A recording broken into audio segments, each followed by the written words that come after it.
Hello, pod smashers of the internet, and welcome to another episode of Eddie Bit Pod Smash, where gaming goes to grab a beer. We are your hosts, Penguin and Termite. I am Penguin. I am Termite, and we are a weekly video game podcast smashing together ideas that you care about with video games. That's right, and tonight we are talking about loot, kind of inspired by the fact that you were playing Outriders, and I was dabbling recently in sacrilege, playing Diablo 3 with some friends. So, You're an apostate. Loot, exactly. Loot has been on my mind, and therefore I wanted to talk about the various loot systems and different ways that loot is rewarded in games and doled out, because I think it's more interesting and deep than you might think it is, the different kind of comparisons and contrasts and pros and cons and all that stuff. So we're going to talk about all of that, but we are where gaming goes to grab a beer, so we like to talk about what beers we're drinking. And so what are you drinking tonight? Well, I may have mentioned this back when it happened, and I don't remember when it was, but Bell's Brewing, I guess is what they're called, Bell's Brewery in Comstock, Michigan, stopped distributing to our area, and we don't really know why, except for business deals, but they're back. And so Oberon is in cycle right now, and I'm drinking one of theirs. It's called the Oberon Ale, and the back of the bottle says, an American wheat ale with a spicy hop character, mildly fruit aromas, and the color and scent of a sunny afternoon. Oberon is made with just malt, hops, Bell's signature house ale yeast, and water. The result is a medium body and full flavor, making it the perfect beer for warm weather. I could not explain that better myself. So this is really, really good. It's like a Blue Moon with less banana and more hop, is how I can describe its mouthfeel and taste. It's pretty much that. It's awesome. And Bell's does not make junk. They are awesome. They're a great brewery, and I'm happy that they are distributing again. So there you go. That's what I'm drinking. Oberon. Wasn't that the name of some character in Game of Thrones? Yes, but no. There's a character named Oberon in Game of Thrones. That's the one. And then Oberon was the name of the fairy king in Shakespeare's Midsummer Night Dream. Excuse me. Oh, I would have never known that. That's not even in my head at all. So thanks for that random bit of information. Welcome. I'm glad. That's one of my favorite things, is to be able to say random bits of information. So, tiny story behind my beer. After church on Sunday, I needed to... Gosh, I have to go back further. Last time I got my car inspected, the inspection passed, but they lost my key at some point. So my mechanic said, go get yourself printed a new key and bring us the receipt and we'll pay for it. And I'm like, sweet. But complications happened and I wasn't able to get out in a timely fashion. As far as I know, the deal's still on the table, but I was finally able, that happened weeks ago, and I was finally able to get out. And I was like, well, I need to go do this key thing. I'm going to hit a Walmart. I need to get groceries. And I was like, hey, why not go ahead and hit Total Wine and get another 4 weeks worth of beer to drink on the podcast. The only successful thing of that entire trip was getting the 4 beers for the podcast. Nice. I could not get the key at Walmart. I could not get the key. I was like, well, while I'm up here, I suppose I can swing by the dealership. The dealership was closed on Sunday, or at least their service center was. I was like, dang it, this is obnoxious. So, yeah, one way or another. That's terrible. The only thing I got groceries, I guess, but at Walmart, they have slightly different offerings than the food line that we usually go to. So I had trouble finding things that I needed there, and I was just like, I hate Walmart. I hate this place. I hate everything right now, but I love the beers I got. So I got this beer specifically in hopes that there would be a rainy day within the next couple weeks, and in this case today was your wish. Yeah, I got my wish. So I got a Black Ox Rye Porter, and I'm a big fan of rye and a big fan of porters and stouts. So this Old Ox is out of Ashburn, Virginia, and they have something here on the bottle here. It says, the beginning of a long-lasting relationship. Not too heavy, not too light. This porter is just right. Spelled with multiple U's there. Changing as it warms, this brew reveals new taste sensations with every sip. Hints of coffee and chocolate give way to subtle rye spice, only to disappear in a delicate roasty finish. I do get the rye, and that's good because I like rye. I like the flavor of rye. It makes me think of being out in a field of barley and rye, and just kind of it's got that kind of earthy taste to it. And that's definitely prevalent here. But again, this is another one of those porters that's labeled as such, but I mean, it's creamy and thick like a stout, so I don't really know anymore what to believe of what porters should be. But it's good. I really like this beer. So Old Ox, or Black Ox is what it's called. Black Ox Porter from Old Ox, I think. Yeah. So I want to try. Sold. And I don't like porters. So there you go. Nice. Do you like rye, though? Because I feel like rye is hit or miss with people. Okay, good. I was going to say, rye, yeah. Good. Because some people are just like, no, I hate rye. It's too dry for me or whatever. And I'm like, I like it. Yep. Me too. All right. Anything you wanted to talk about to fill up this time? This time we have this wiggle room we have in our. Well, I guess we did talk about vaccines last week, so we're just 1 week closer to being able to record in person, whenever that date finally is, and we have 2 beers given to me by a friend of the show, Sean. So shout out to Sean again for giving me these 2 Firewalker anniversary beers that I'm holding on to split in person with you. So I can't wait. That's gonna be great. But those vaccines are rolling out very well, and things look like they're coming to an end as far as the pandemic. I know it's a little too early to count those chickens. They ain't hatched yet, so we'll figure it out. But Michigan is apparently on fire with the coronavirus at the moment. Speaking of Michigan, where I'm drinking this beer. From where? Not where you are. It sound like you said that you were. Yeah, I'm not in Michigan. No, I'm definitely. But I just recorded a news show with you, and you were. Did you successfully recreate your room in a hotel, your archive in the hotel room? Wow, that's a lot of effort. I'll fill this little bit of a time unless you've got something else random to talk about. I genuinely don't. Don't. So I decided a week ago, and I didn't really talk about it on the podcast last week, and it's a week ago from our recording, so it's going to be like 3 weeks ago from when you hear this. I never do this. I'm usually very budget-minded, and I plan ahead, and I know exactly what I'm going to buy. And when it comes to video games especially, I know exactly what I'm buying. I have all the pre-orders usually lined up, and I very seldom ever pre-order anything out of hype. I always know exactly what I want. And I was driving home from work, and I got some group text messages. Everyone was adoring and loving Outriders. So I was, or at least interested. I wouldn't say adoring. At least interested in and actively playing Outriders. And I was like, man, I do have some free time this weekend, and I'm just going to get it. You know what? Screw it. I got COVID money bonuses. I got tax return. I got a manager bonus. Like, I have all these stacks. Like, I was like, I'm just going to do it. It's only $60 this one time. I never impulse buy video games. So I call a GameStop, and there's only one store in the area that might have one copy for PS5. And I'm like, well, physical really is going in the wayside, because GameStop doesn't even have, the collective 4 stores in our area doesn't have a copy of this game. It's brand new, and they should have plenty. So I just decided to walk into Walmart, and they had it on the shelf, and it was $50. And I was like, sweet. I got $10 off. I picked up a copy of Outriders for PS5, and it's okay. I'm having a good time with it. I'm enjoying it. It's not knock your socks off amazing. It would be a lot more amazing if it was like a Borderlands 3 quality kind of looter shooter. But speaking of loot and new IP, I was hoping you'd talk about it a little bit, because I'm still abstaining for now, just because the reviews have been pretty good on it though. Like, I haven't really seen a bad takedown of it. The worst I've seen of it is people accuse it of being kind of boring and repetitive, and I'm like, it's a loot game. It's boring and repetitive. Yeah. The difference with this one compared to The Division or Destiny or any of those other kind of grindy games is that this has a meaty story. It's a very big campaign. And that's what I've been surprised to find out, is that a lot of people have been saying it's no groundbreaking, Oscar award winning story, but it's good and it's compelling. And near the end, especially, I'm like, okay, all right. It's hilarious because we always talk about how games are ahead of their time. That's kind of a good praise we would put on a game. Like, wow, it's doing so much cool and innovative things. But you and I have discussed on this podcast, there was an era of games in the early aughts up until about 2010 where it was dark, cringy, and teenager angst, and everything was gray, and that's cynical, what this game's story is. It's that. It's just I just go kill this thing. And it was a great, when I heard someone say that, I was like, yes, that is exactly how I feel about this game. It's not necessarily a negative. I wouldn't say that it's bad. No, it's like a throwback almost. Yeah. It whether intentional or not, it's a throwback, yeah. And it plays very much like Gears of War, which I haven't played in forever. So it does have that sort of nostalgic gameplay feel. In fact, it's making me want to go back to play Gears of War.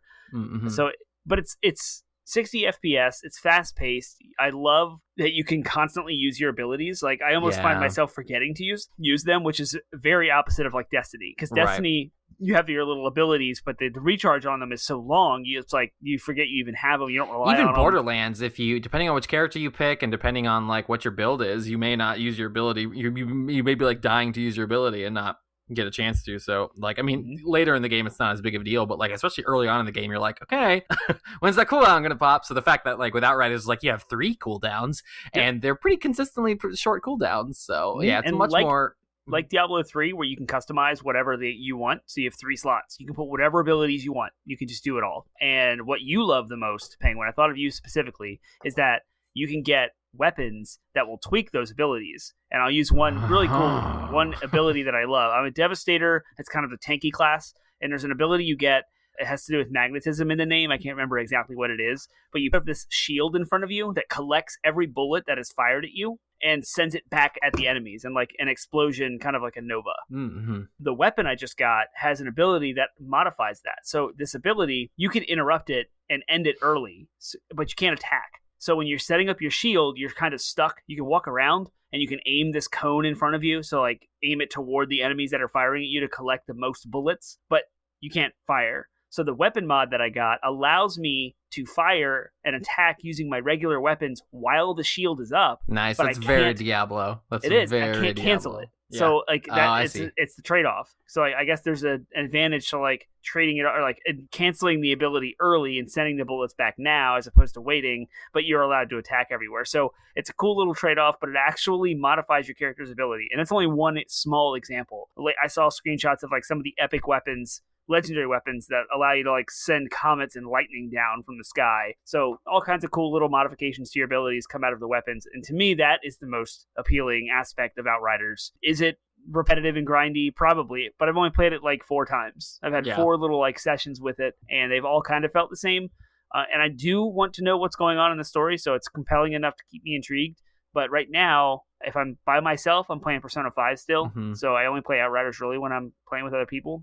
And that kind of distracts you from the story, which I don't really mind because it's a dated feel to that story. So there's my general consensus. If I were to put a number on a review so far, I would say 7 out of 10. Nice. Yep. That's not bad. Yeah, I might get it. Just time. It depends on timing right now because I'm playing through Persona 5 Strikers, and I think I'm about halfway through, maybe a little bit more than halfway through. Although I've heard there's a grindy bit, so we'll see how long the grind takes. But the grindy trophy or whatever. Mm-hmm. But other than that, like I expect to wrap up Persona 5 Strikers in a couple weeks, maybe. It's definitely not going to take me as long as Kingdoms of Amalur did to wrap it up. So, but then like Returnal comes out in like 15 days, and if that's good, I'm getting it. But who knows? If that's not a terribly long trophy, then I'll still have like a slot to maybe play Outriders, get into Outriders. So I'm just trying to feel out and figure out exactly how. It's just I've mentioned before, it's a weird spring of game releases, because every single game release that's coming out this spring is like a hit or miss title, where it's like I don't have great confidence in any of them, but I have great hopes in all of them,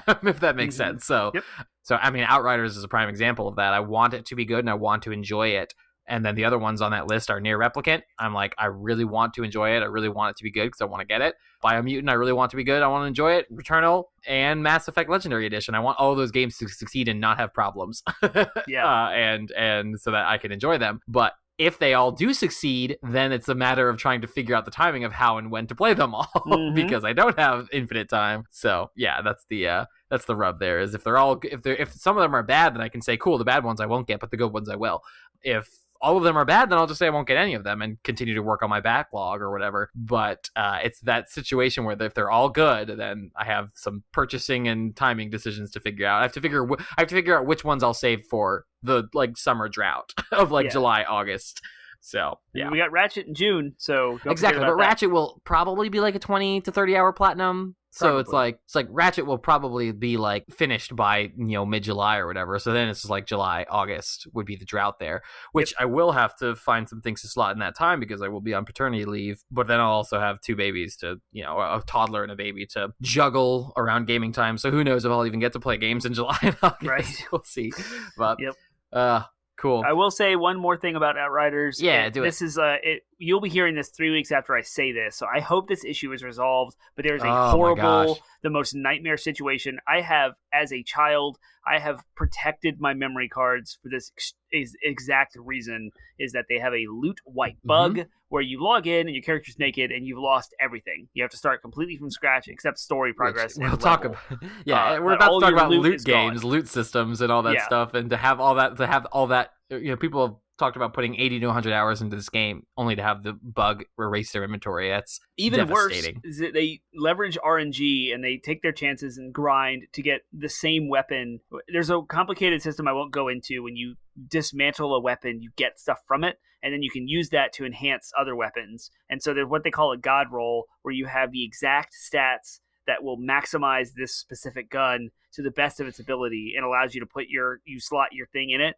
and you have the absolute maximum version of that gun you can possibly get. And it takes hours and hours and hours. The drop rate is so low to get that gun, but it's even lower to get the specific stats you need. And people have been doing that and then logging in and their loot is gone. So even when they restore that loot, there's no guarantee that they're going to get the same stat combination of that gun or that armor piece. So there's all this uncertainty. It's horrible. It's apparently not super widespread yet, but it does happen to some, and it's enough to get bubble up to headlines. So I really hope this bug is resolved. And if you haven't played it yet or you haven't bought it yet, I would recommend waiting until you see for sure there's a fix. Yeah, I'm hoping in 3 weeks. I heard that they released a patch that was hoping to address that issue, only to have more reports coming in since the supposed fix. Right. Not just more reports, as in more reports than they were having before. So it seems like they broke it even further. Yep. Which just sucks. Yeah, terrible. Yeah. Right now, I don't give a crap because I'm level 13. I'm in the middle of the story, and I know if I logged in naked, I just turn the world tier down to 1 and kill a bunch of stuff, and I'll re-gear in a minute. So, yeah. But for endgame looters, I also, and this is a game that more than any up to this point has me genuinely confused why it has to be online always. Except for maybe Diablo 3 when it first came out, and still Diablo 3. It's this is a game that is perfectly playable solo, and in fact, arguably should be played solo through the story in some cases so that you're less distracted.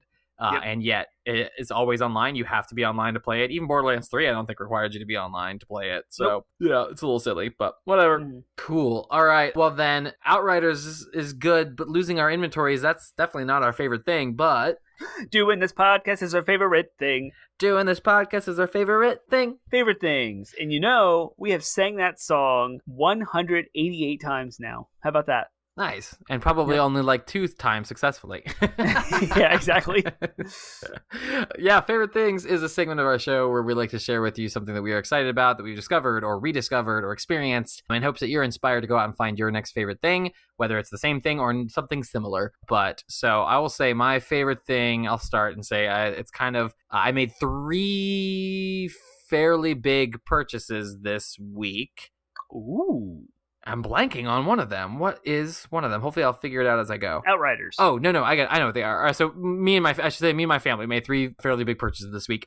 Because of work, I was able to upgrade my work laptop. It's been 4 years since I got my Dell XPS, and it's been having some problems.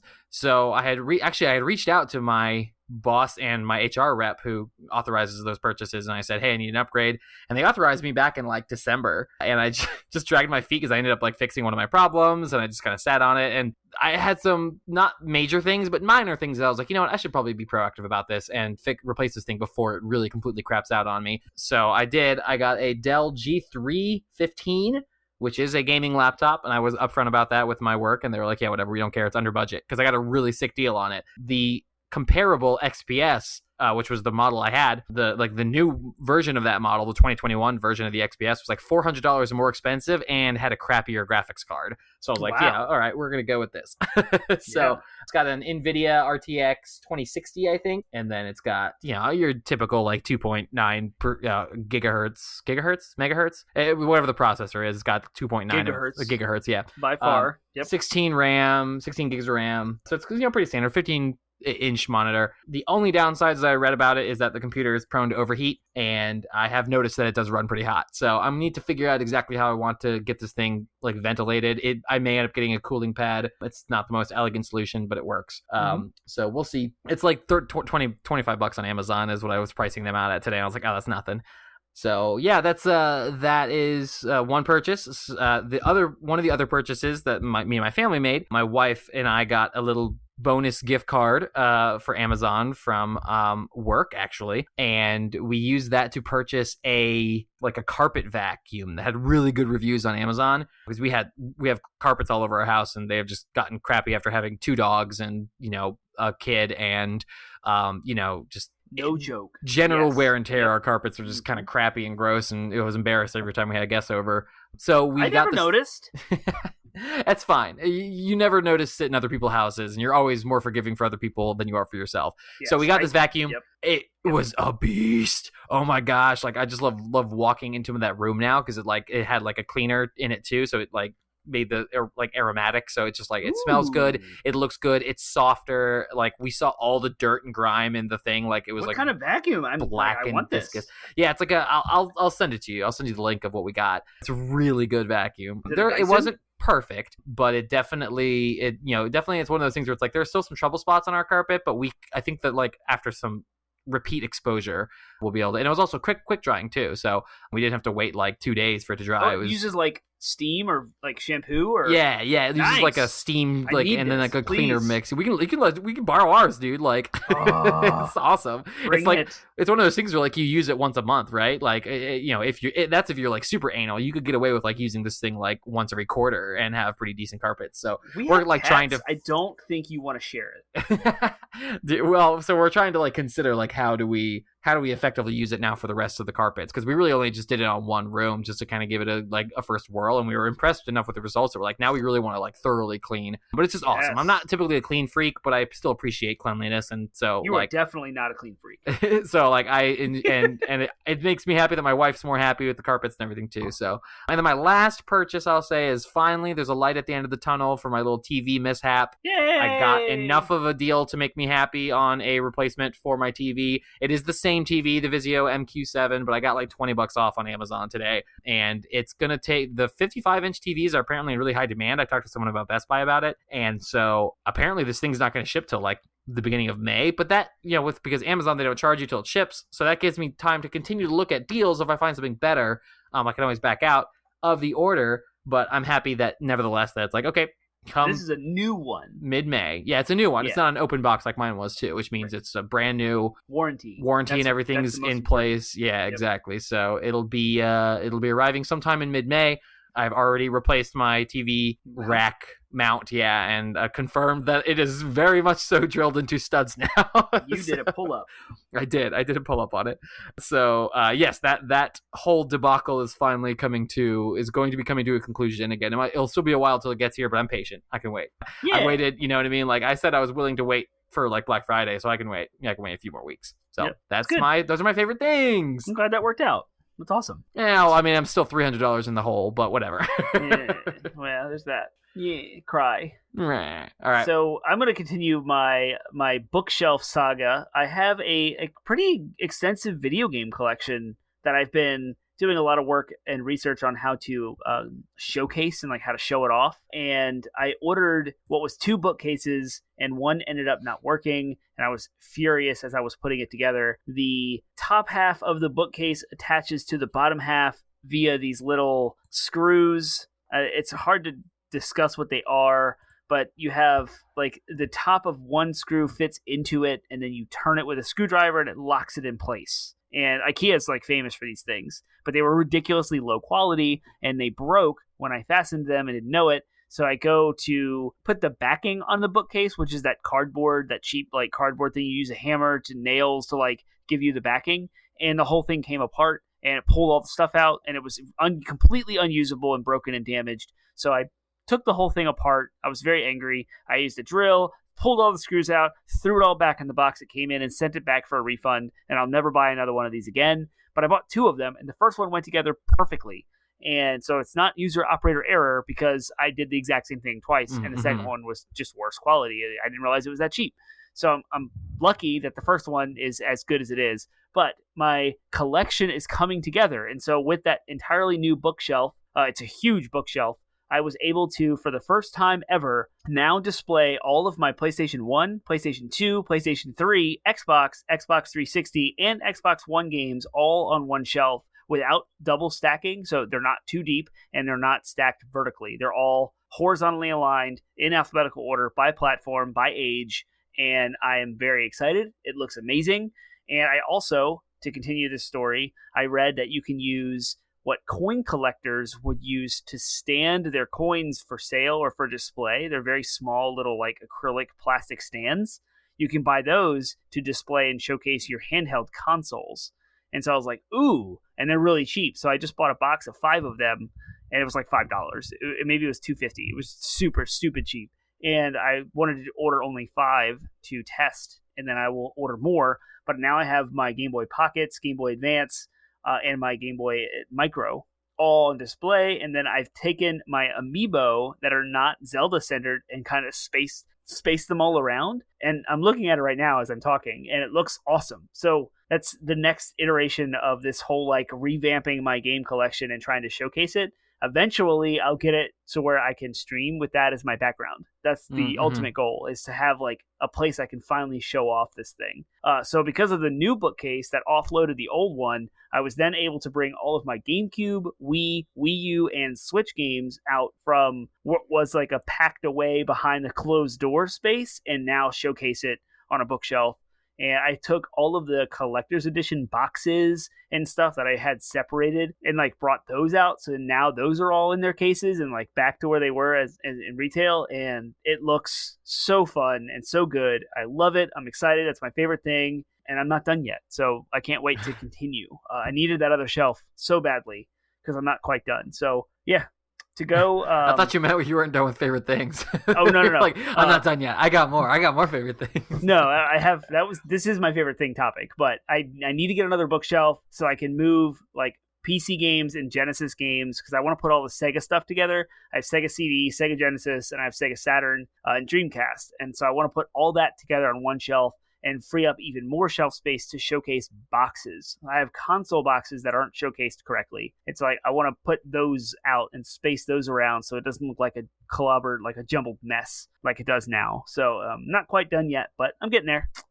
Word. All right. Well, that's favorite things, which leads us to our final segment before our main topic, which is...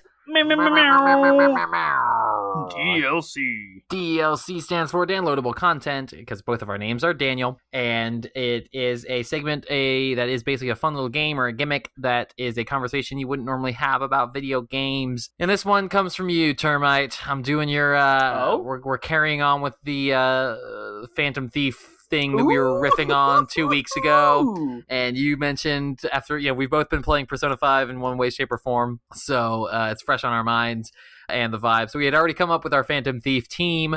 I believe it was Penguin, Termite, Raven, Hourglass, and Thor. Or no, we called him Odin. That's what it was. So that is our Phantom Thief team. But we need a target. We need someone whose heart we're going to change. So our prompt for DLC today, again, has nothing to do with our main topic of loot games or loot systems. But yes, that is our topic. Is we're going to pick our target. The trick is it has to be someone or some entity or some group within the video game industry or culture who you believe is operating nefariously or with ill intentions, and whose heart would you change? What would their palace be like? And what would you want that change to look like? Like, what would you want the change in behavior to be ultimately? So we'll each pick one. What was the criteria that makes up like what the Phantom Thieves have to do in order to go into the metaverse? It was you had to have a location. Yeah, you have to have a location, a keyword of some kind, right? And then the name of the palace's ruler. Right. So we're gonna do Randy Pitchford. Okay, yeah, that's a good one. As the potential like megalomaniac kind of chauvinistic gaslighting. Yeah. I'm trying to find the term. Abusive, potentially wild card kind of character.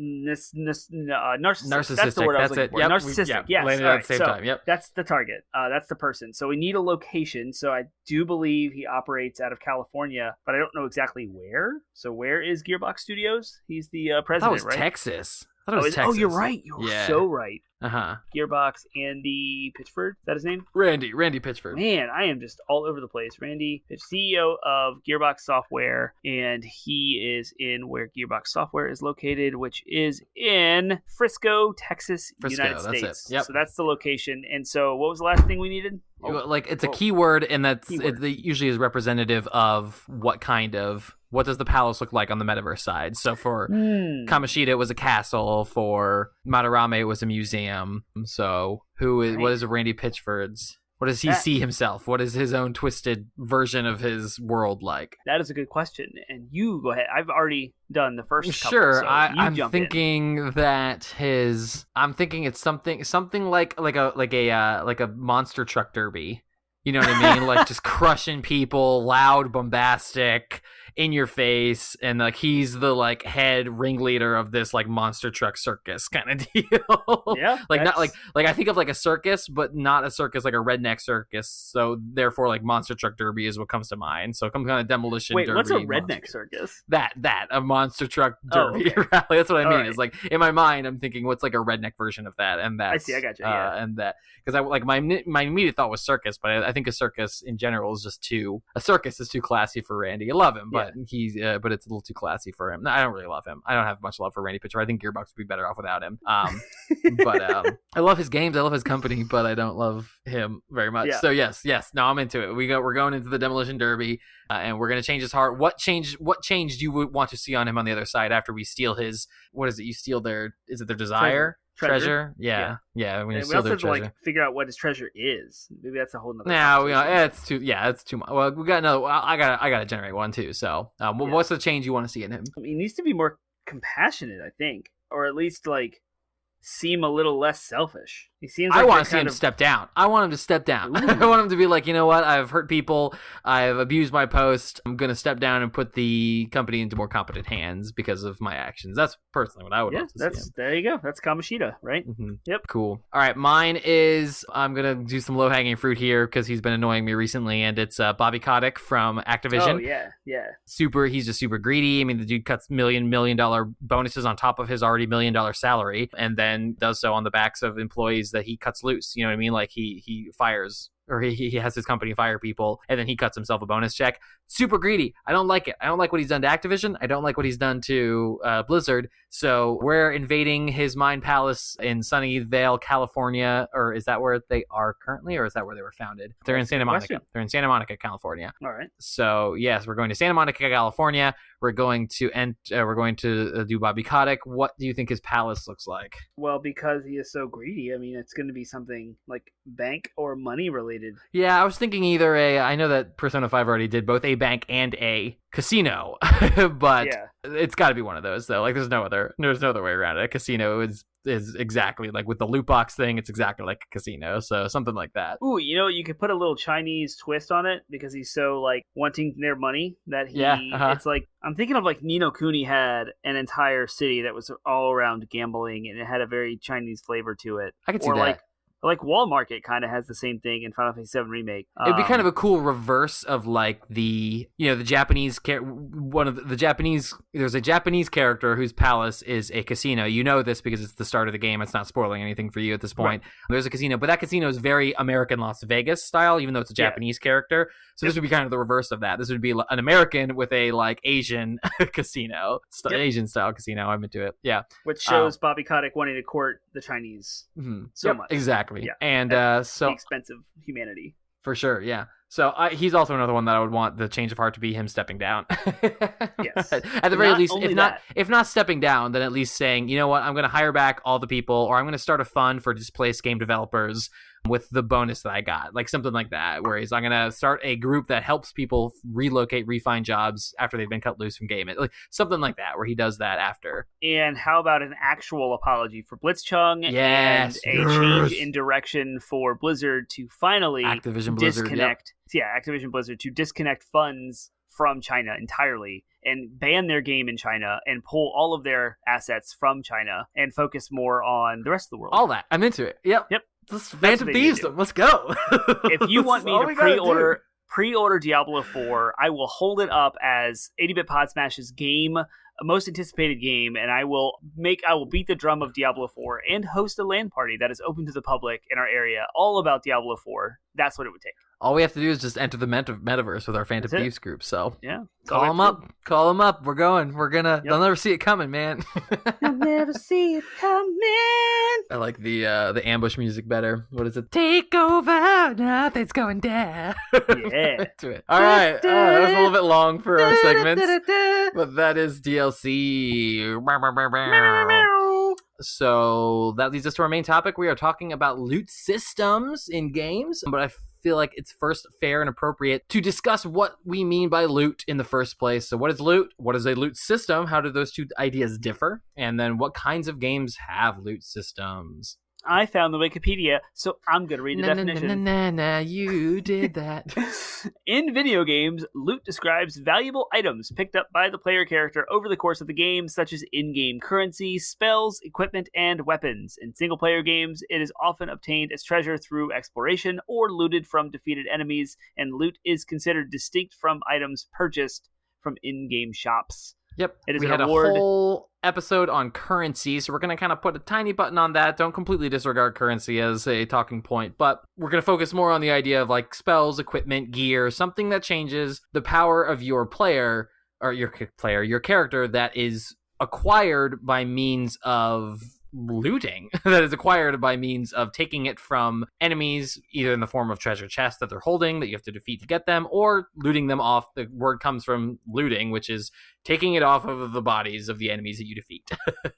But I mean, it could be as simple as the consumables and stuff that you get at the end of Final Fantasy VII battles or from chests, or it could be an elaborate system involving killing bosses and receiving the gear from them. But that's kind of the idea: is you're taking it from enemies that you are beating up or killing to get violent there. So then how does loot itself differ from a loot system? Which is going to be the meat of our topic here is what is a loot system? The loot system can vary between different types of games, but it's like the rate at which loot is doled out, or it's the system in which the player procures the loot. Mm-hmm. So It can be arranged, like it can be fixed this boss will always drop this sword, or this combination of items will always craft this thing, or it can be totally random. There's different types of systems. It's like how you get your loot, the means, the pace and the kind of loot that you get, the way in which the loot is structured from like a repeatable standpoint. Does it always have fixed stats? Does it have a pool of stats? All that is determined by the loot system and differs from game to game. No, very few games have identical loot systems. There's always some kind of twist on it, I think, in most cases. It could even be the system that determines the quality of the gear. There's the traditional white, green, blue, purple, yellow progression that people tend to associate with World of Warcraft. It came first with Diablo. It came even before that with Diablo 2. But it's that idea of like, oh, this is the quality of the loot. That's part of the loot system. It's all the considerations that go into designing what the loot looks like from not just a reward standpoint, but from a like stat standpoint as well. Mm-hmm. So the primary kinds of games that have loot systems are RPGs. In almost all cases, there's some form of RPG. Some adventure games have them and stuff like that too. All of the hybrid RPG, ARPGs, looter shooters, all of them. If it has loot in the name, of course, it's going to have loot in it. But right. It's also, it's going to be, a lot of RPGs have the same kind of structure. But like I would consider a game like Zelda as not having a loot system. It's got equipment and gear, but it's all like prearranged stuff. It's not, I wouldn't really consider it loot, even though you get it from a treasure chest, but it's more just like the puzzle solving tools of the game that the game provides you. In that game, loot is pretty much ammo and money. Yeah, exactly. Yeah. And I mean, the contrast with a Zelda game, or the exception to that, I should say, would be Breath of the Wild, though I would say does have 100% have loot, because it has all those weapons and stuff. They have a whole system, loot, and then there's also gear, like clothes and stuff like that you can craft and get, and those I would consider loot as well. So there's definitely like there's a fine line, and there's some things that are like this kind of is like loot, but it kind of isn't like loot. So it's sometimes hard to pin down. But I would say like many, maybe not all, but many RPGs have loot. In fact, the idea of loot comes from D&D, where where you would get random rewards from chests and bosses and stuff. You get new weapons and stuff like that from the bosses, and from the enemies that you'd beat. So yeah, the loot comes directly from tabletop RPGs. So yeah. So when, like, what's kind of some of the, maybe not the history so much, but like loot has obviously become more and more popular in games over time as games have increased in complexity. What was kind of the like jumping off point? What game or games popularized loot systems and loot in video games? A time in the late PS3, Xbox 360 generation when drops started happening in the shape of things like a card that would buff your character in a specific way in shooters. And I think Titanfall, which was like Xbox One, and late Call of Duty games, and there were some things like that in like Star Wars Battlefront and like Battlefield 4, where they were kind of randomized drops and they were more mainstream. And then the big juggernaut came out, and that was Destiny. And I say Destiny on the console space because that is what exploded the popularity. This stuff existed in PCs like Diablo 1, like way back when, in games like Neverwinter and Icewind Dale, like those kind of games back, like those isometric RPGs, even the original Fallouts like 1 and 2, all had loot systems that were like robust and crazy. But as far as what are you saying? Destiny blowing up? I was gonna say it did, because Diablo blew up loot. Diablo is what made loot, and of course World of Warcraft helped too. Yeah, of course. But like as far that's all like relegated to the PC space, which in the grand scheme of gaming is still very niche. And the console space, depending especially when Call you're of talking. Duty, Call of Duty. When Call of Duty adopted a loot system, that's when it went viral. Like that was it, and that was at the end of the late aughts, 2010, and then going into the PS4 generation, Xbox One, with again Destiny, kind of putting the looter shooter front and center. And then we've done nothing but iterate over that to the point where it become a problem with Star Wars Battlefront 2, where these cards that were loot became the egregious like microtransaction loot systems. And then cell phone games, of course, having loot, randomized stuff that would entice you to continue playing. Yeah, you'd run out of X amount of tries and you have to pay real money to get more tries, and then it would use loot nefariously. So you had a combination of the smartphone market kind of booming in 2013, 2010. I don't know exactly when the free to play kind of stuff started to happen without doing any research exactly when, but when that hit, plus the console space stuff like Destiny, that's when it went viral, and now it's ubiquitous. I was gonna say I want to have a whole episode on the rise and fall of loot boxes, a whole separate thing where we just talk about specifically loot boxes, this idea, the loot crate, the loot box, the randomized Skinner box, basically that was loot boxes, kind of a whole different beast unto itself. So I don't want to focus too much on there, but loot boxes was kind of the epitome of like the kind of like peak popularity of this idea of loot, and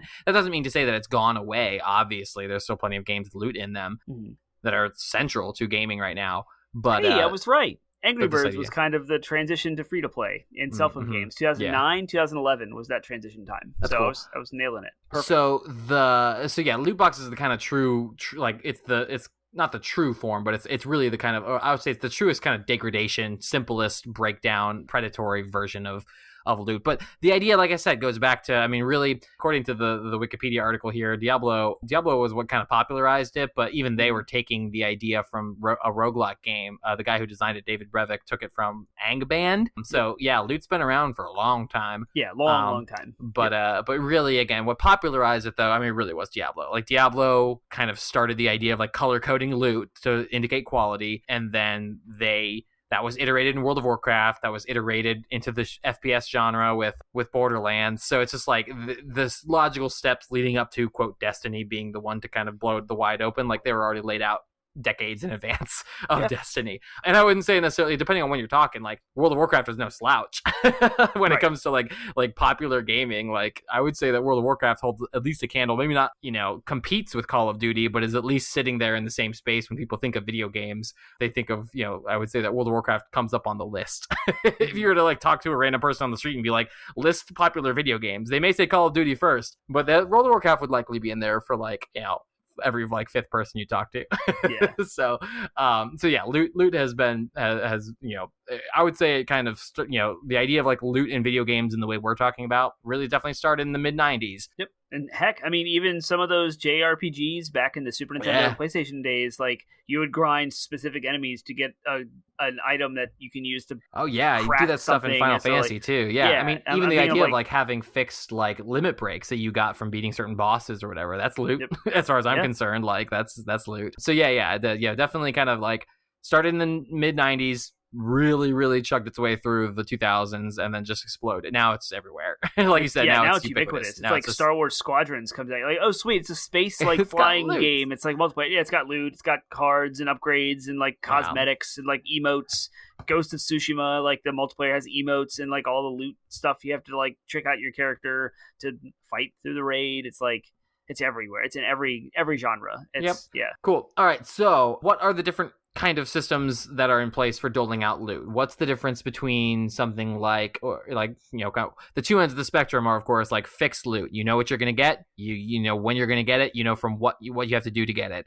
versus the other end of the spectrum is complete RNG, which stands for random number generator, and it's sort of a shorthand for just completely random. Like you could get the best item in the game out of a pot that you break.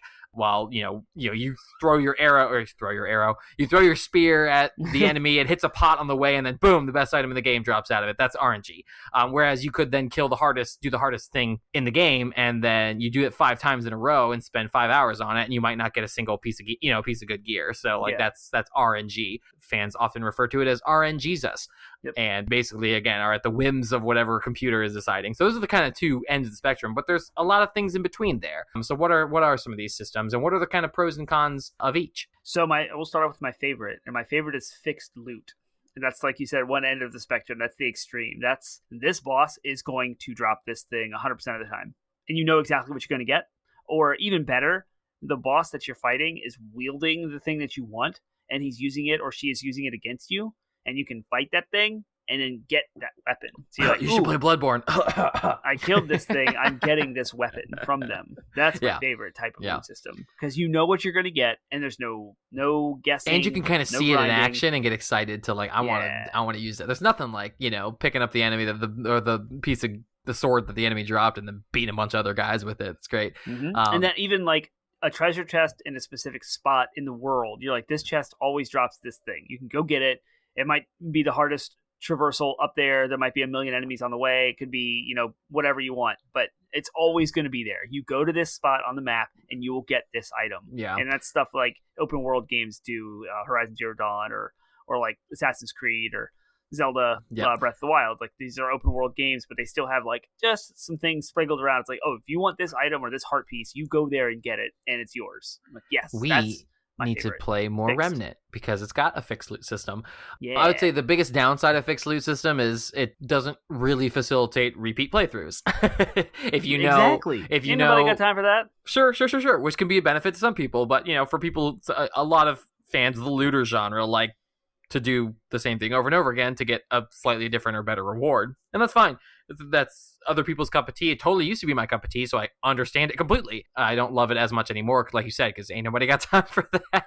But it's definitely something I can understand. Is in Remnant, for example, I got to a point where I was like, sweet, I've kind of unlocked all the things I need to unlock. What do I do now? So I definitely understand. You're done. And you celebrate.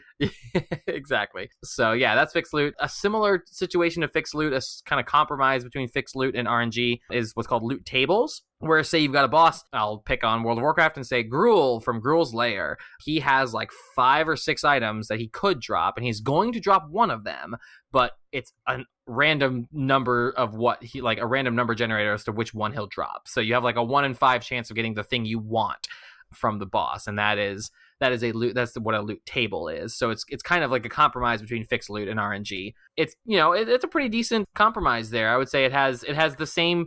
The problem is it has the same downsides of both.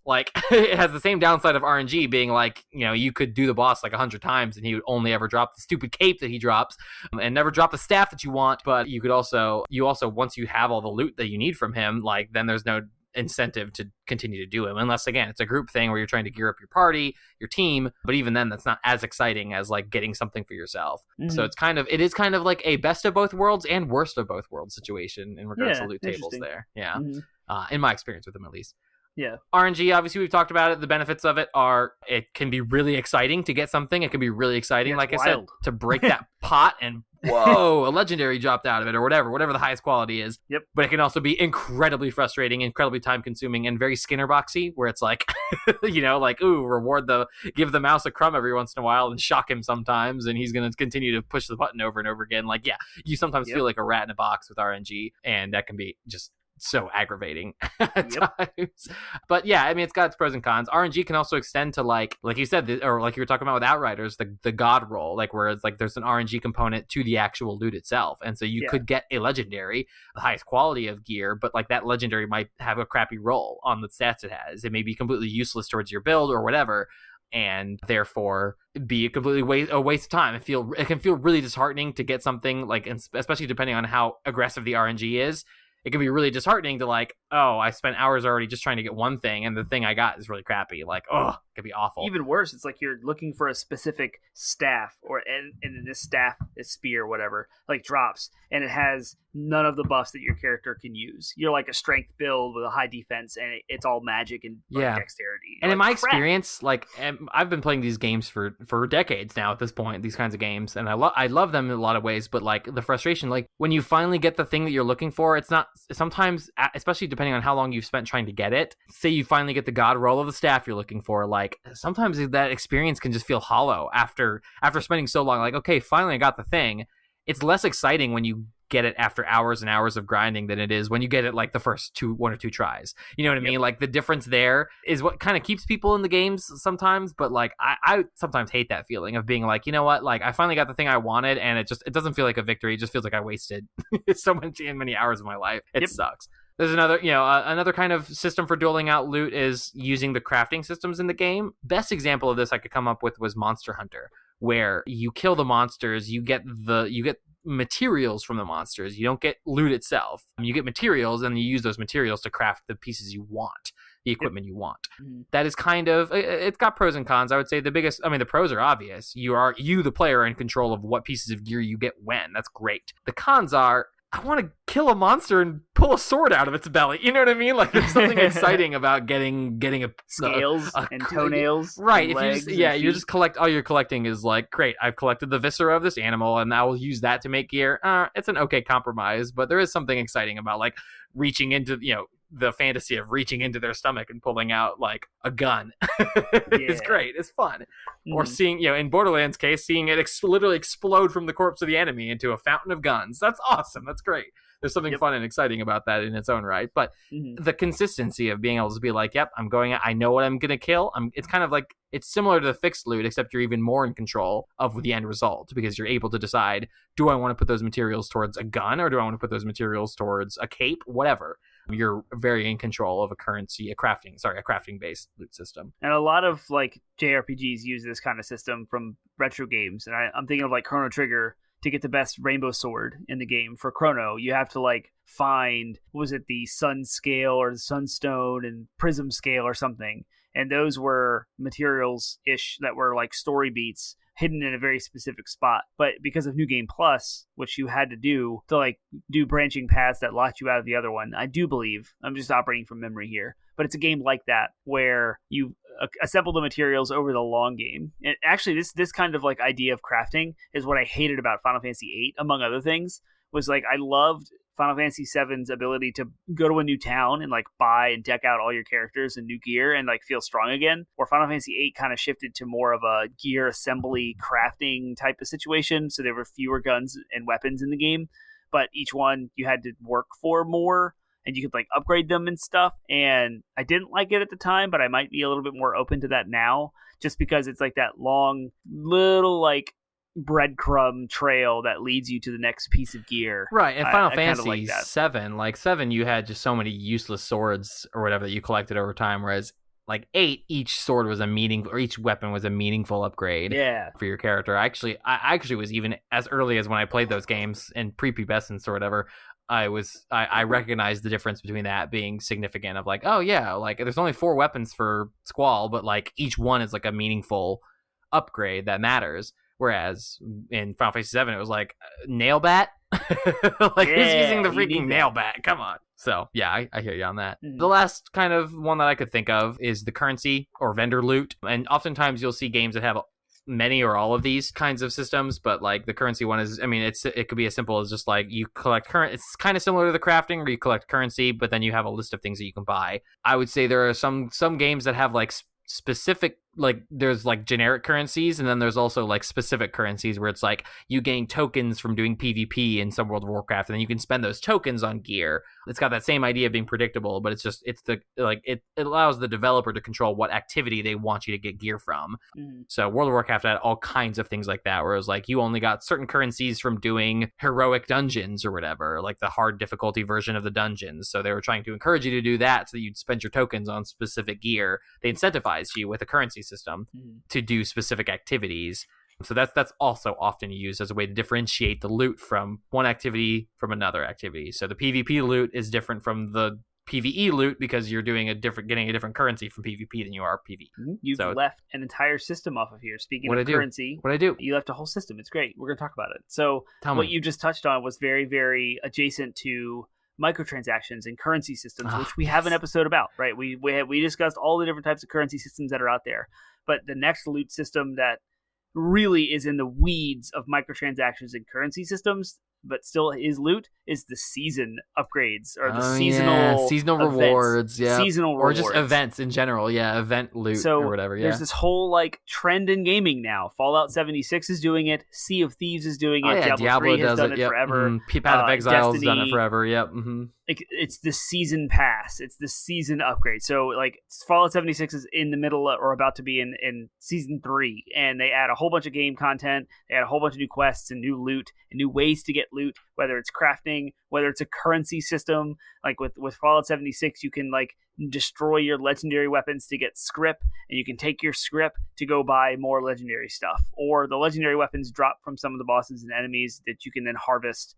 And so like there's this whole like loot grind and getting the right legendary systems for your build. And Sea of Thieves has like events that you do that give you increased rewards, and because they're in the middle of their very first season that's about to wrap up, there's like levels.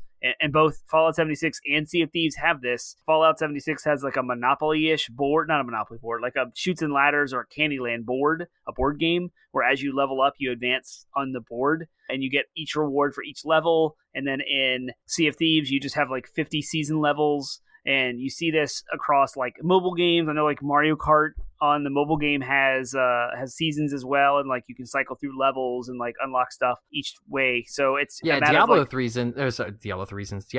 seasons will like they'll like every season they'll announce what the set, like straight up set, like this gear affects your character, has stats and everything. Like you'll get a fixed set every season that you can get when you accomplish certain tasks in that season, and so you're guaranteed loot. And then there's also cosmetic rewards and stuff like that too, which actually brings up another loot system, which is kind of similar to the ones we're talking about between currency, seasons, and all that stuff. But that's the general microtransaction loot, whether it's straight up pay to win. I literally go in and buy the loot that I want, which is in some games, not as popular these days, but is definitely prevalent in some games. Or it could even be just the general idea of like, here's some cosmetic rewards that you get for pre-ordering the game. Like that's also kind of loot in its own way. It's a reward that you're doled out for for doing a specific thing, which in this case is just by pre-ordering the game, giving money before the game is finished.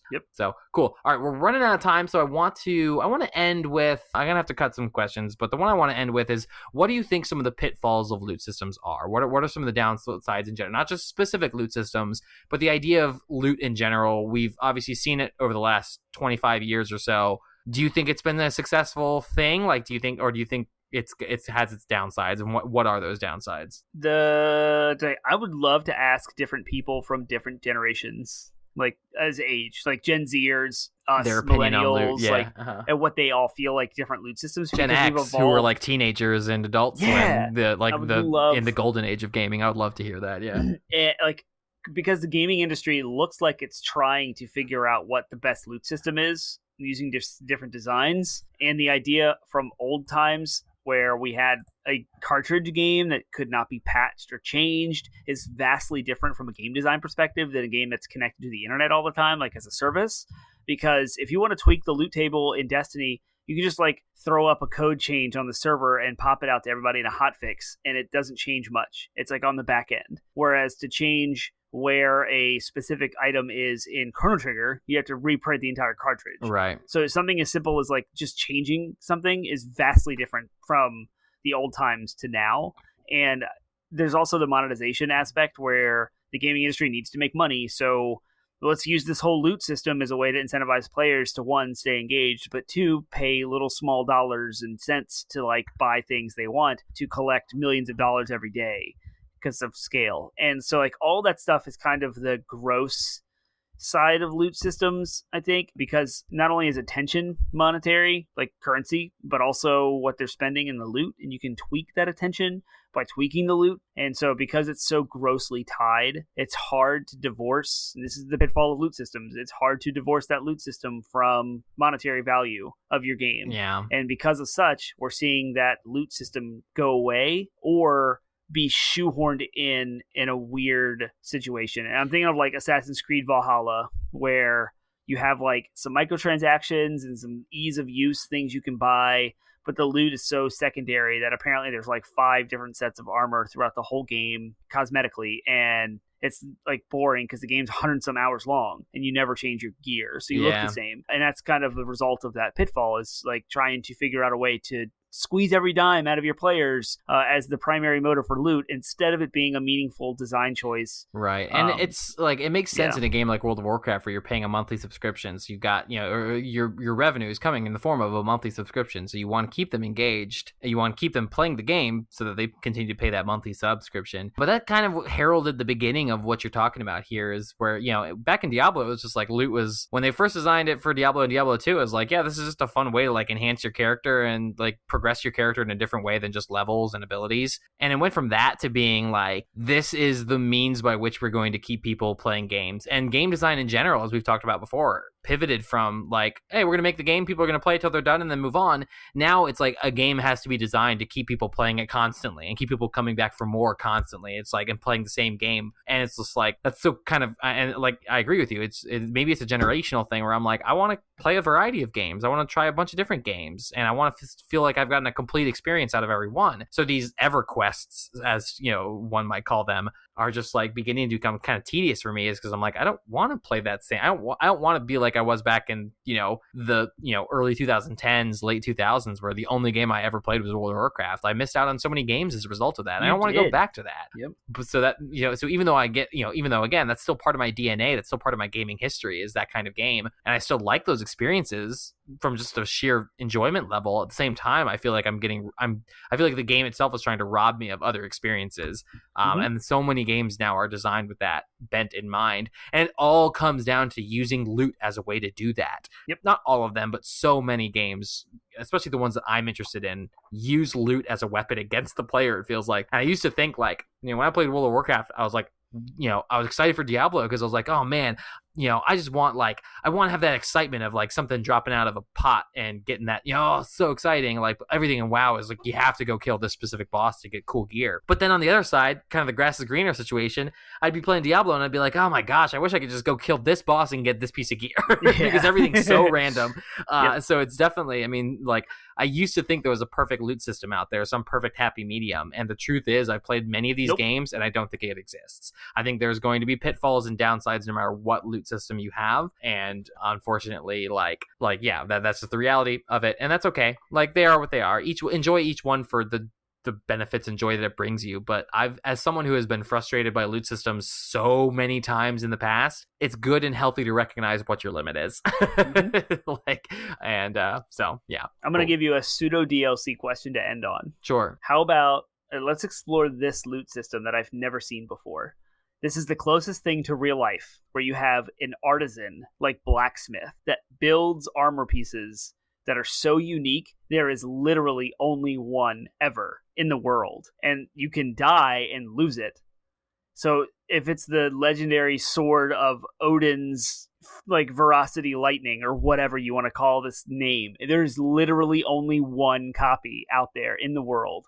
And if your character has it, you get it. And South Park episode kind of toyed with that. Oh yeah, the Sword of a Thousand Treats. Yeah, and like, what if there was a system like that? Wouldn't it be cool if there was an entire MMORPG? It would have its own. The pitfalls of that are like, it's gone, right? Like, no one will ever see it again. Wouldn't that be crazy? It sounds cool in theory, but then in practice, imagine just the sheer rage, and also that would encourage so much griefing, and like, and also the idea that like, Like, and again, it's like, oh, well, that encourages players to engage with one another. Sure, but it also encourages streamers to be jerkwads. You know what I mean? Like, like that's the problem. The toxicity around that we have would an be insane. influencer culture that would it would be so totally insane. What I prefer is one of the things about loot systems that is another pitfall is the idea that like loot in general can just become so impersonal when you're just drowning in it. Like you don't necessarily have a bond. It's just like, again, Borderlands is like everybody drops like 15 guns, whatever. Like you pick the best one. I love a loot system that was like I imagine it's kind of got like a mix between all of the systems, but involves the heavy crafting component where you're like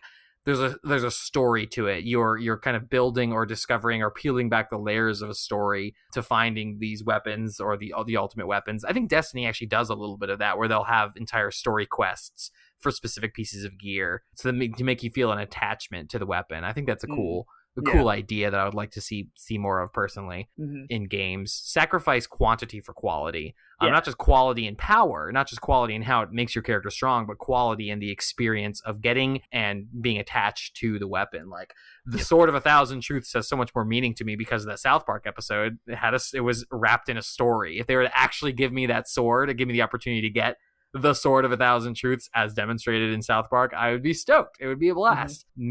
But like just getting the knockoff weapon that they use to emulate it in World of Warcraft, where they're like, it's the Sword of 1,000 Truths, guys, see? Like, no, I don't care. I care less. So. Yeah, it's actually something I really loved about Destiny was like the quest rewards were legendary guns that you could then use everywhere else. And it's like, I'm going to do this entire series of quests that take you on this journey to learn about lore of the game and the game environment to then get this one cool gun that I like. So it makes that gun feel more meaningful because you think of the story, you think of the history of the gun, you think of the meaningful things you did to acquire it, versus just like, I killed that big fat boss and he dropped that sword finally for me, thank God. That's the only story you have attached to it, is the hours you spent grinding that stupid boss over and over again. And as long as you have a game design system in place that allows complete customization of your character, so if you have different types of characters, going back to like tank, DPS, or mage or whatever, if you have one of the mage characters, so you want something that's more ranged focused, that does like a lot of DPS,